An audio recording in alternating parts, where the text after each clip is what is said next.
পুরুষ মানুষ বয়স ধরে না, পুরুষ মানুষ বয়স মানে না। জিম্মাদারি যখন চলে আসে, ছোট্ট ছেলেও সংসার চালাতে, ইনকাম করতে রাস্তায় নেমে যায়।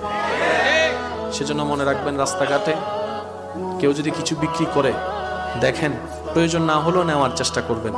বাজার ঘাটে দেখলে কোনো বৃদ্ধ মানুষ কিছু বিক্রি করছে, নেওয়ার চেষ্টা করবেন। প্রয়োজন না হলেও দরকার অন্য কাউকে দিয়ে দিবেন। বুঝে নিবেন উনি ভিক্ষা না করে পরিশ্রম করে খেতে চাচ্ছে। উনি ভিক্ষা করাটাকে পছন্দ করছে না, উনি রবের উপর তাওয়াক্কুল করে সকলের সহযোগিতা নিয়ে মাথা উঁচু করে বাঁচতে চাচ্ছে বলে পরিশ্রম করতে চাচ্ছে। এই 70-80 বছর বয়সে কনকনে শীতের মধ্যে ওই মুরব্বী রাস্তায় বসে আছে। তার মানে ওনার দিকে পুরো সংসারের মানুষ সবাই তাকিয়ে আছে। উনি কখন ঘরে যাবে, বাজারটা নিয়ে যাবে। বাচ্চারা তাকিয়ে আছে, নাতিরা তাকিয়ে আছে, দাদারা আসবে, হয়তো একটা ডিম আমার জন্য আনবে। কত আশা, কত স্বপ্ন। আপনার একটু সাপোর্টের কারণে যদি একটা ঘরে একদিনের জন্য হাসি ফুটে, মন্দটা কি? মন্দ কি? কারণ এই দুনিয়াতে সবাই কাঁদাতে পারে, অন্তরে আনন্দ দিতে পারে না।